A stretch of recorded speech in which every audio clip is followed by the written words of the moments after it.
Cherkaoui now, who's in Rabat in Morocco. He's the manager for TRT World's Research Center. So given this situation, and we're seeing this develop, have you been worried for some time that this is exactly what Tunisia was headed for, especially since the president has issued these warnings that he would take some kind of extreme action like this? Well, it was, like you said, sometimes in the making. I think Saied has made no secret about his program. He was elected first. His program was very vague.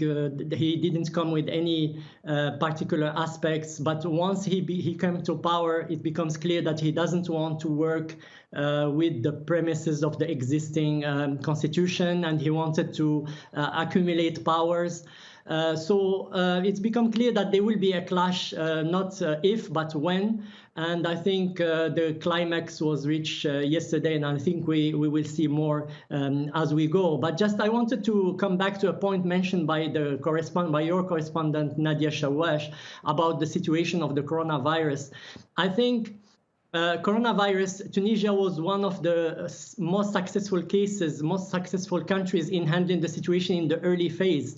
Unfortunately, the minister, who was very, very diligent, and he did a great work tackling the pandemic, was sacked actually by Saied.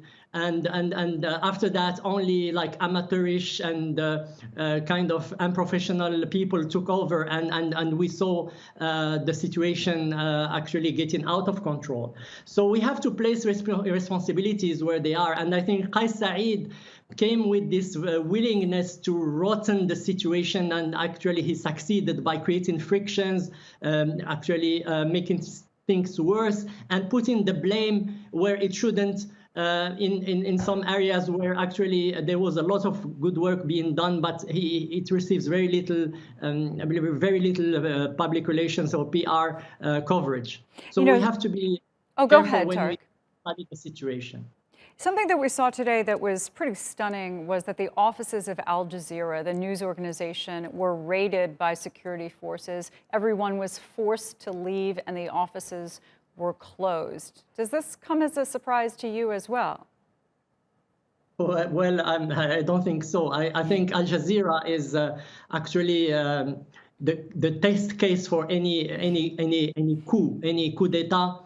You have to see how is the new government positioned vis-a-vis Al Jazeera. Once you see a lot of transgressions, a lot of repressions against Al Jazeera, it means that this government, unfortunately, is getting into the road of dictatorship and autocracy. And I think this is now has been verified. We have seen it in Egypt. We have seen it in Libya, where Haftar is residing. We have seen it in other places. So Al Jazeera has managed to create this aura of defending democracy and being the voice of the people. I think other outlets are also doing the same, but Al Jazeera remains a litmus case, especially Al Jazeera Arabic, remains a litmus case to test where is the government going, to the path of democracy or to the path of dictatorship. And I think this is a really big sign about what is about to come.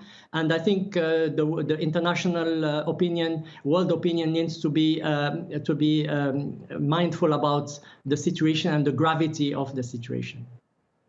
All right, Tarek Cherkaoui, thanks so much for joining us.